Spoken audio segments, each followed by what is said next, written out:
aw mago b'aw ka lakodɔn k'a ka feerefɛnw lakodɔn aw mago bɛ k'aw ka sanniw kɛ ka yɔrɔjan taama bɔ aw ci la wale kelen k'a ka feerew kɛ a sigilen yɔrɔ kelen vente en ligne achat en ligne Mon Plan B bɛ aw ka bila la Mon Plan B baarakɛlaw don minnu bi baara ɲɛdɔn ka clientèle lamɛn baarakɛminɛnw fɛnɛ bɛ u bolo k'aw ka haminakow bɛɛ dangɛnɛmaya Mon Plan B an bi baara kɛ siraw minnu kan e-commerce annonce publicitaire ka feere kɛ internet kan vente de produits en ligne ka sanni kɛ internet kan achat de produits en ligne a bɛ se k'a ka feerefɛnw fɛnɛ bila an ka site yɔrɔ dɔw kan fufalaki musakako tɛ o la nka an ka yɔrɔ kɛrɛnkɛrɛnnenw minnu b'an ka site kan ni o fɛnɛ ɲɛsinnen don feerefɛnw ma walasa a ka feerefɛnw bɛ se ka ye o ti taa musakanin kɔ min bɛ bɔ aw fɛ ka sabu kɛ o plateforme a dɔnnen don diɲɛma fɛ i ka feerefɛn ka bila a n'a ka ye bɛɛ fɛ si tɛ kɔrɔya si ye i ka minɛn sannen ka taa di ma fɔ i ka so prestation de service conception de plateforme numérique digitalisation intégrale des services ni informatique ko mago bɛ aw la an b'o baara siya caman de kɛ ka daminɛ maintenance la ka taa se réseau ma ani système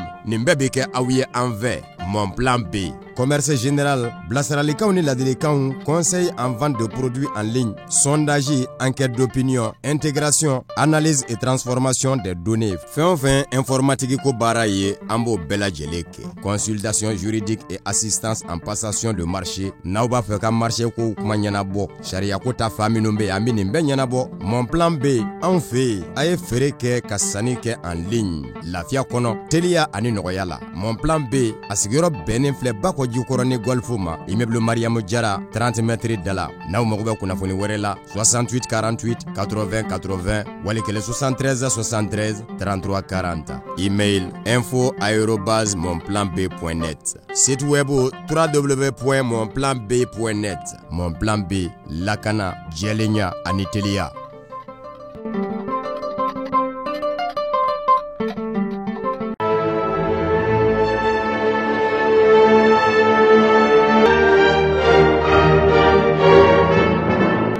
sɛgɛsɛgɛlikɛla ba laban bɛ bɔ a bina kɛ kolo kan an lajɛbaw bi alamisa octobre kalo tile 14 san 2021 an minnu b'an lajɛ diɲɛ fantan ani 4 bɛɛ fɛ an ka foli b'a ye depuis ni aw sigiyɔrɔ la ni aw ka bi wagati kunnafoni aw sele mali kunnafoni.net ale jabarani kan ayo bisimila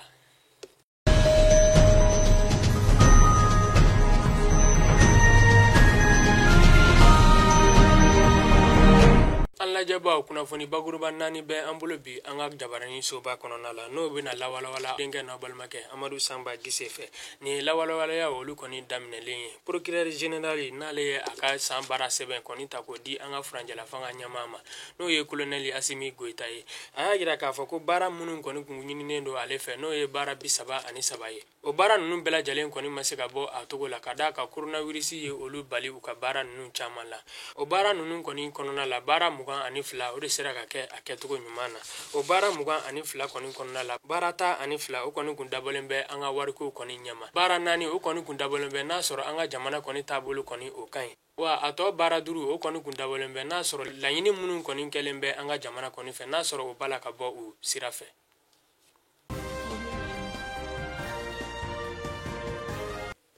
o tɛmɛnen kɔ ka bɔ isa kalaso ba fila lakurali o hukumu kɔni kɔnɔna la an ka minisiri min kɔni ka ca bɛlen bɛ duguma kalan kɔni ɲɛkow ma o ye wulikajɔ kɛ ka taa Bamakɔ fan fila bɛɛ lajɛlen na ka d'a kan k'a fɔ kalanso ba fila min kɔni n'o kɔni tiɲɛnen bɛ an ka Bamakɔ kɔni faaba kɔni kɔnɔna la olu lagilani kɔni bɛ sen na a ye wulikajɔ kɛ ka taa baara ninnu lajɛ n'a sɔrɔ baara ninnu bɛ ka kɛ u kɛtogo ɲuman na a ye nisɔndiya yira k'a fɔ nin baara ninnu kɔni u bala ka kɛ u kɛtogo ɲuman na barisa ko kapu 99 lakɔlisow de kɔni kun tiɲɛnen bɛ an ka Bamakɔ kɔni faaba kɔni kɔnɔna na yan nɔ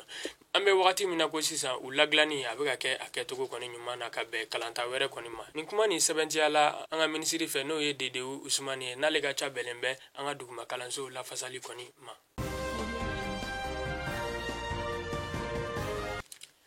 an bɛna Bamakɔ dugu kɔni kɔnɔna la an ka jamana premier ministre kɔrɔ n'o ye Sumeli Boboyi Mayiga ye n'ale nɔ minɛ la procureur général de la cour suprême du Mali fɛ kabini uti kalo tile 26 san 2021 tɛmɛnenw na ka sɛnsɛn ni ka se n'a ye an ka jamana kasobonba kɔni kɔnɔna la Bamakɔ kura kɔnɔna la yan nɔ ale ye lafasalikɛlaw kɔni ye wulikajɔ kɛ tarata u y'a yira k'a fɔ olu ma jɛn n'a ye cogo si la kun min na olu ka kiliyan n'o ye Sumeli Boboyi Mayiga ye n'ale bɛ nin kasobonba in kɔni kɔnɔna la ka d'a kan k'a fɔ ko jamana jamana procureur general o kɔni yamaruyalen tɛ cogo si la ka jamana ɲɛma walima ka jamana ministre dɔ kɔni minɛ o yamaruya tɛ ale bolo cogo si la u ye yira kɛ k'a fɔ fana ko nin kasobonba in kɔni kɔnɔna la maa 600 bɔɲɔgɔnko kɔni de bɛ nin kasobonba in kɔni kɔnɔna la wa ko maa 2,000 o kɔni ye jafaraɲɛ wale kɛbaaw ye u tilala k'a fɔ tuguni fana olu ka kiliyan n'o ye Sumeli Buboyi Mayiga ye k'a ka lakana ko o kɔni sabatilen tɛ an bɛ wagati min na i ko sisan.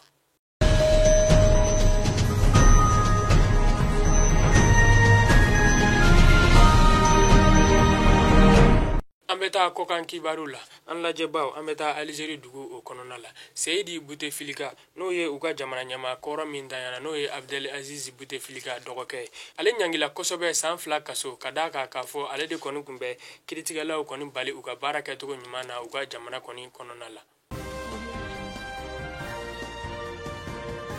An balima Mali kunnafoni.net jabaranin lajɛbaw ni kunnafoniya ninnu bɛɛ lajɛlen olu bɛ sɔrɔ Mali kunnafoni.net jabaranin ka compte Facebook a n'a ka compte Twitter kan. Foli bɛ aw ye aw minnu b'an layɛ ntɛnɛ fo ka taa se juma ma an b'a fɔ aw ye ko aw k'an bɛn kunnafoniya wɛrɛw kɛnɛ kan.